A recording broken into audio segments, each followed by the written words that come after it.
Hey guys, I'm here with Denise Hamilton from Watch Her Work. Denise, how are you? I'm great. I'm fantastic. Good. Are you originally from Houston? I am not. Born in Jamaica, grew up in Brooklyn, New York. Wow. I lived in LA, I've lived in Miami, and now live in Houston and love it. Awesome. Texas, the best country in the world, right? Absolutely.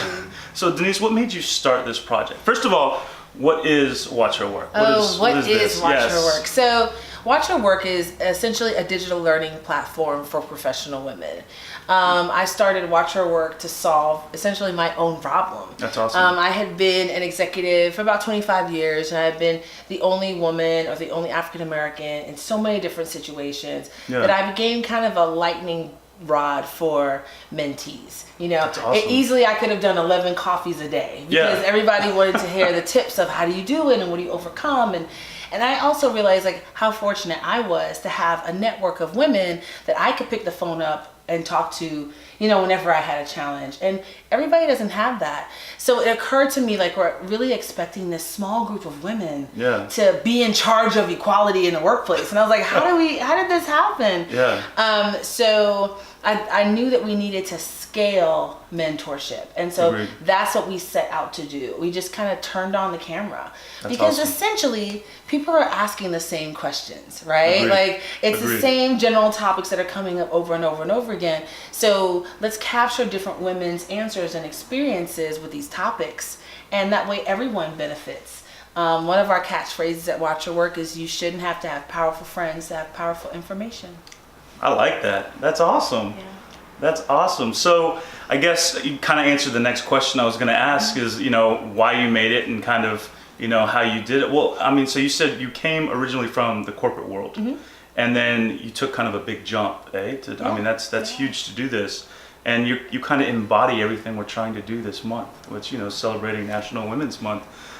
So you basically said as well about mentorship and how it's so important. Oh, it's critical. Yeah. Because, you know, how do you get someplace you have no idea how to get there, right? Exactly. Like at the end of the day, women are socialized differently than men. They are. They just are. Yeah. So how do I unlearn some of the behaviors that may be stopping me from succeeding in what is still essentially a man's world? Like, I mean, we have what we want it to be, but today it's still male dominated, especially at leadership ranks. So how do you navigate that, right? And how do you do it if you don't intuitively have the same ways of interacting with the world?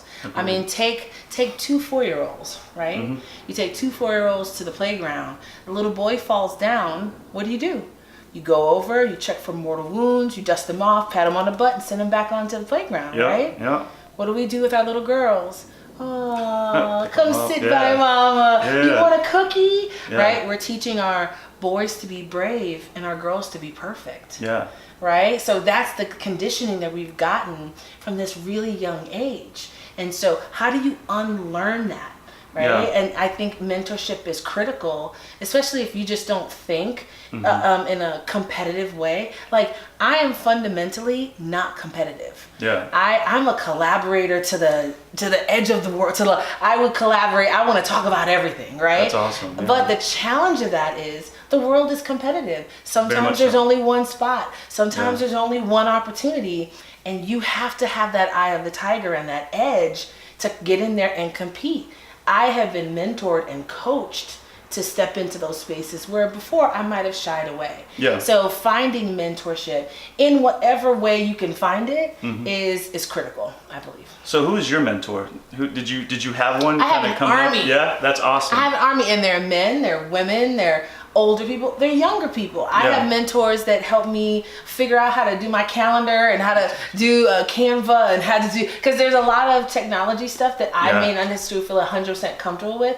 So mentorship can come from any number of different directions and spaces and places. And actually it's best if it does, because you want to have a wide array of perspectives.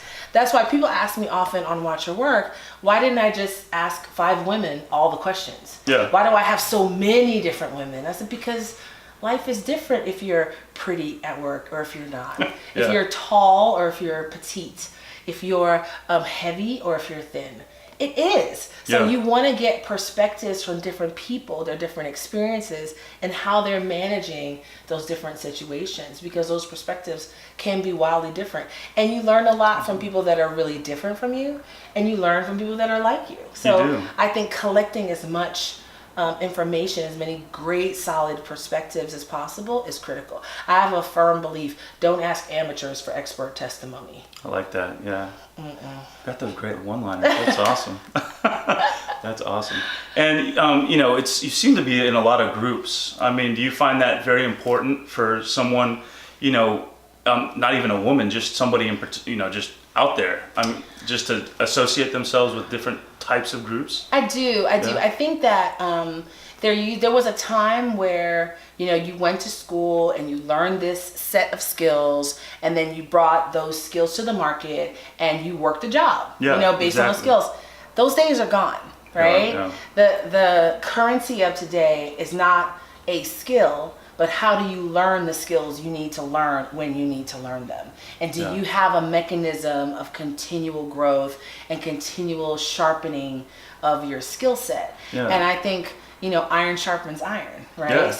Getting in groups of people, and not just superiors. I think everybody wants to network with the boss. Right? But there's something great about networking with your peers, because you're all in the same journey. You're all fighting the same battle, right? So, you know, what are you doing for your email hosting? What are you doing for your such and such? What are you doing for your digital marketing? How are you handling hiring a sales force? Like we're all kind of in the same boat, and we can share best practices and save each other time. That's one of the biggest challenges of entrepreneurship. A big company has 50 people to accomplish these 20 tasks.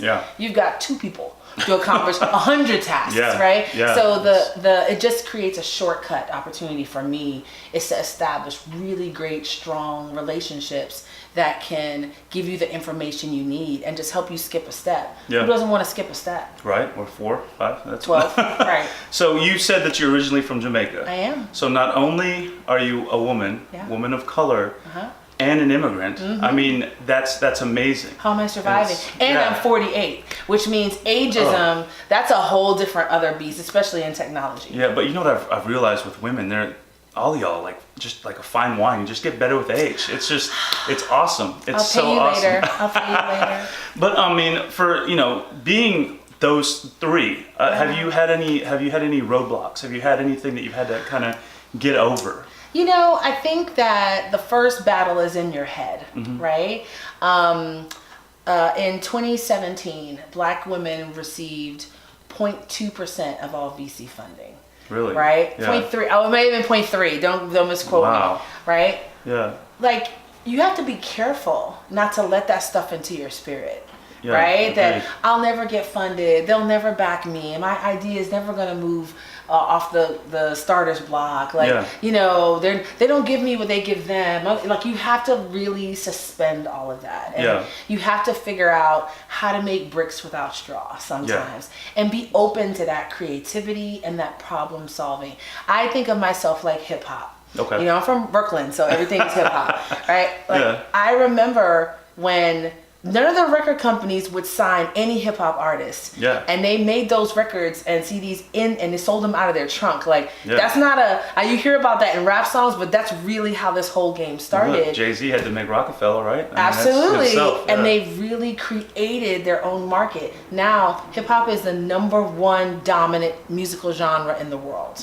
Right? So it doesn't matter how you start, it matters how you finish. And you have to be a little grimy. You have to be willing to kind of, you know, cut some corners here and do this a different way there. And sometimes the books that are written or the articles that are written, they don't even apply to you at all. You've got to figure out how you've got to do it in such a way that you can get it out the door. And so sometimes, you know, we have to be careful, because perfect can be the enemy of good. If I don't have all the right this and this isn't, I'm not going to start. And that's really what I see a lot of people struggling with. They're waiting for perfection. And you're not going to be perfect. You can't iterate in your head. You've got to put it in the world, and you got to have the courage to have people tell you your baby is ugly. Right? And you fix this and you tweak that and you improve it and you make it better and you rearrange it, and that's how you grow. Nobody starts at an A. You start at a D or a C+. and you work your way up and get to be that A minus. So that first battle is really in your head.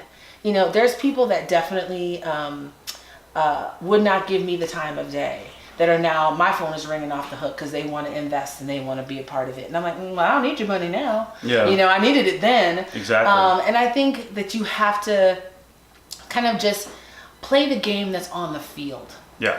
Right? And again, not being hung up with how you want it to be and what you want it to look like, but really open to, I don't know, maybe you can finance your business with sales. What a concept. The good old, the way we used to do it before everybody was obsessed with VC money and investor money. But I do think it's important to ask, you know, and to pitch yourself and to throw yourself into the game and pursue that funding if you think your business model will sustain that. Yeah. So I think that it's really a challenge to be true to your vision for your company. Yeah. Right? And you have to understand when you step into that funding space, that, you know, the people that give you money may not have the same vision that you have. And so I love that I own 100% of my company because I do 100% of what I want to do whenever I want to do it. That's awesome. That's awesome. And I asked this question I've asked it to everyone. Mm-hmm. So what advice would you give to maybe a young woman who's wanting to start their own business, become an entrepreneur? What advice would you give them that maybe you didn't know, or maybe that was given to you that you really kind of loved? Start.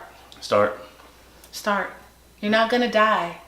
What if it flops? What if it's terrible and horrible? Okay, you just go do something else. Yeah. Like the idea of having the courage to put something into the world and bet on you. We need more women to bet on themselves and to believe in themselves. And you know, at the same time, we need to bet on each other and encourage each other, support you. You want to own a women-owned business? How about you support women-owned businesses? There's a good place to start. But I think that's it. Like, don't make it perfect. Don't make it shiny. Don't make it, you know, like, don't be obsessed with that. Just do it. Just go. I believe that life is well, you're more successful if you have a bias towards action. Yeah.